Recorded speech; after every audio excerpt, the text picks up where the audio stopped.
congrega esses homens em uma oficina, em uma loja, ou como nós também chamamos num templo, como vocês aqui podem ver. E como o nosso venerável mestre disse, aqui procuramos trabalhar o nosso eu para que possamos ser melhor a cada dia. Procuramos nos transformar num cidadão melhor para que possamos ser reflexo da sociedade em que vivemos. E tudo o que aqui fazemos, fazemos à glória do grande arquiteto do universo, o Criador incriado, do qual não somos nós que o nominamos como grande arquiteto do universo, mas o livro sagrado, do qual os nossos convidados aqui presentes o conhecem como a Bíblia, a revelação de Deus para o homem, no livro de Hebreus, já define esse Deus como o artifício da cidade celestial. Para aqueles aqui que são cristãos e que acreditam na volta desse Salvador e que irão para uma cidade celestial, lá em Hebreus diz que Ele é o grande arquiteto.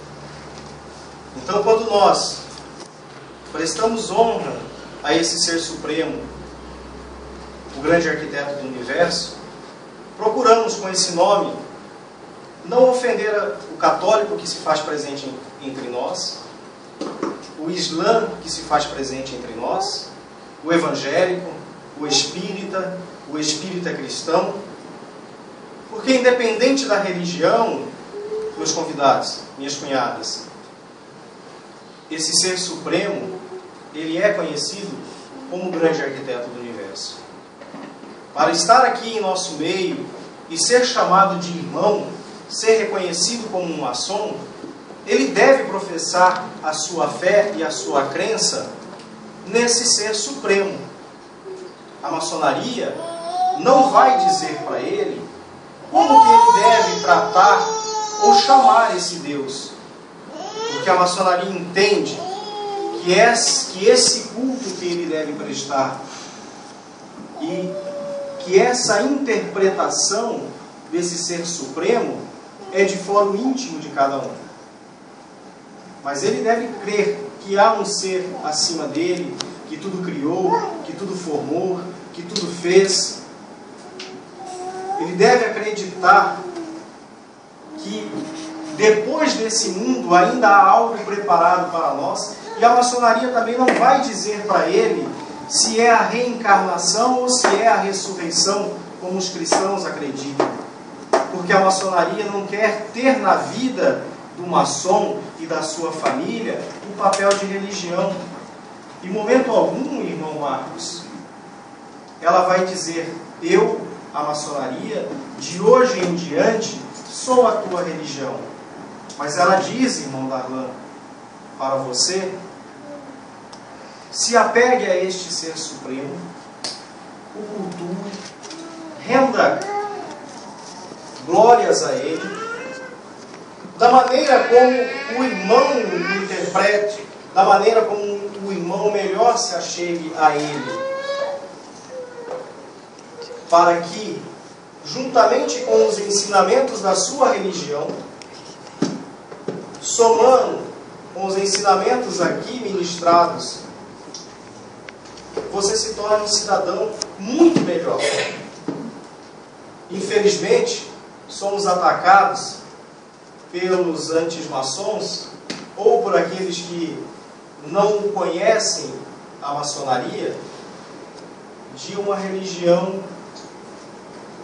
satânica, de algo ruim. Mas como podemos ser tão ruim aos olhos dessas pessoas se nós aqui procuramos melhorar o ser humano? Nós aqui procuramos melhorar o Guilherme, o nosso irmão querido, para que ele seja luz dentro da sua casa, para que ele seja luz na sociedade em que ele vive. Queremos pegar os nossos ensinamentos e entregar-lhe, auxiliar, para que ele some a sua religião, a sua fé católica e vá para as ruas manifestar e deixar transparecer que ele é um ser de luz, que ele é um ser brilhante, de intensidade, que propaga a paz, que propaga o amor. Me entristece quando vejo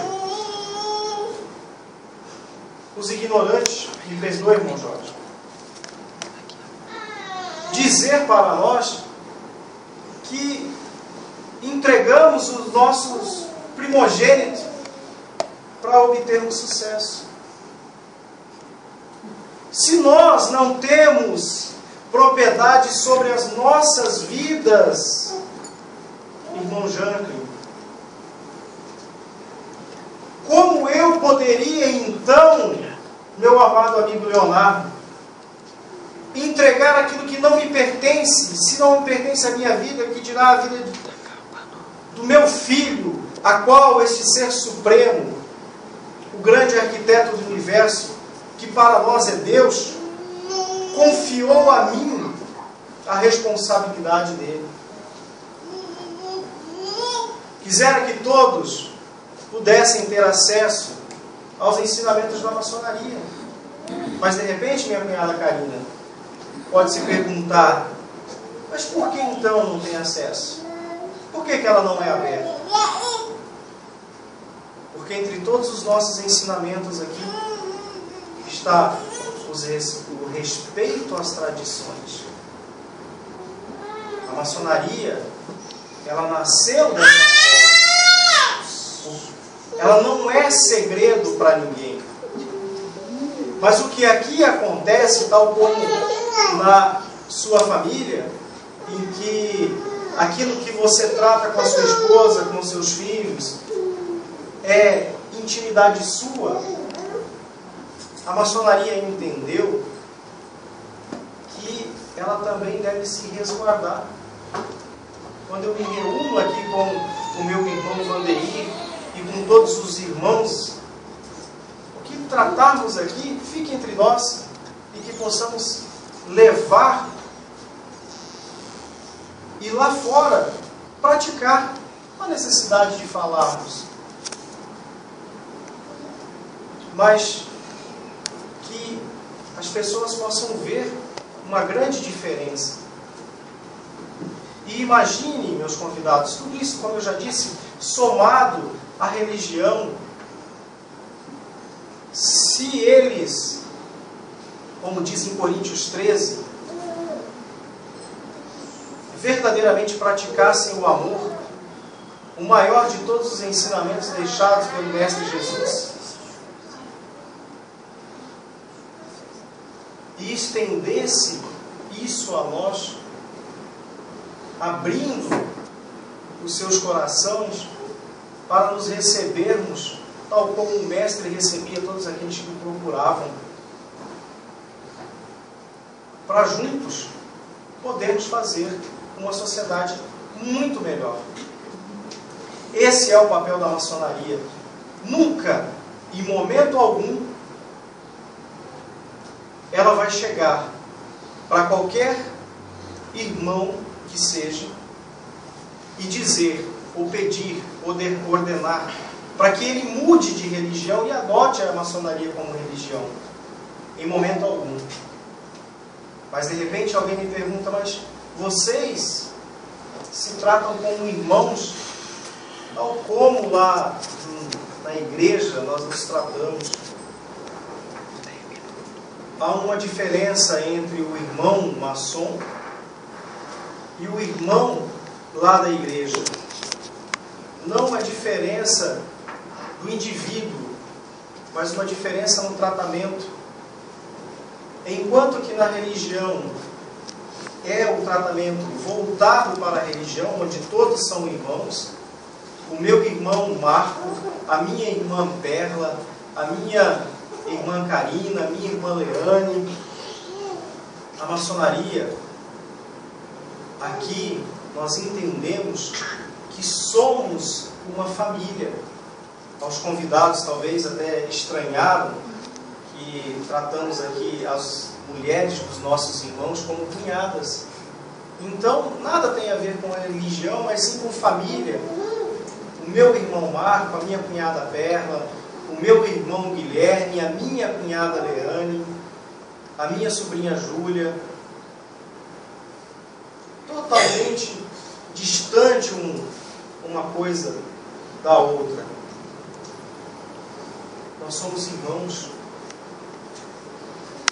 E às vezes, aqui, como cultivamos o amor, às vezes transcende, meus irmãos, meus convidados, até a ligação carnal de irmãos de sangue. O anjo Gabriel, quando passeava pela terra, ele notou que havia alguns indivíduos que possuíam apenas umas asas. E ele quis saber quem eram esses indivíduos que possuíam apenas uma asa. Então ele foi questionar com o Criador. E disse: meu Senhor, quando andava pela terra, eu vi que os indivíduos, a quem são chamados maçons, eles têm apenas uma asa, enquanto que os demais, eles possuem os pares de asa e voam para onde quer que queiram ir. Por que o Senhor os fez assim? São eles menos importantes? E ele disse assim: meu anjo, eles não são menos importantes, mas eu os fiz assim para que eles vivessem entre irmãos, para que quando eles quiserem alçar voos, ele abrace um ao outro e consigam voar, e assim ir disseminando a paz por todos os lugares. Esse é o papel da maçonaria, meus queridos convidados. E a mulher, para nós, é de extrema importância, tem um papel fundamental em nossa vida. Ora, nós aqui reverenciamos esse grande arquiteto do universo, que é Deus, e Ele fez o homem, e conta-nos a Bíblia, que quando Ele olhou a sua criação, Ele disse: olha, mas o que eu fiz é bom. Está lá no livro de Gênesis. Mas o que eu fiz é bom, olha só, é muito bom. Mas Ele disse assim: peraí, é bom a minha criatura, mas não é bom que ela esteja só. Então farei para ele uma companheira. Esse ser supremo, a quem reverenciamos e damos glória, criou então a mulher. Como nós maçons poderíamos deixá-las de fora? Esse Criador incriado, quando enviou seu Filho à Terra para os cristãos, Ele poderia também ter se autocriado, mas Ele escolheu também que viesse do ventre de uma mulher. Uma segunda escolha importante e de sabedoria tal como o nosso Criador possui. E como nós da maçonaria não vamos dar honra a essa mulher? Há ensinamentos no livro sagrado de que a mulher virtuosa é a coroa de seu marido. Mas aqui o envergonha é como a podridão nos ossos.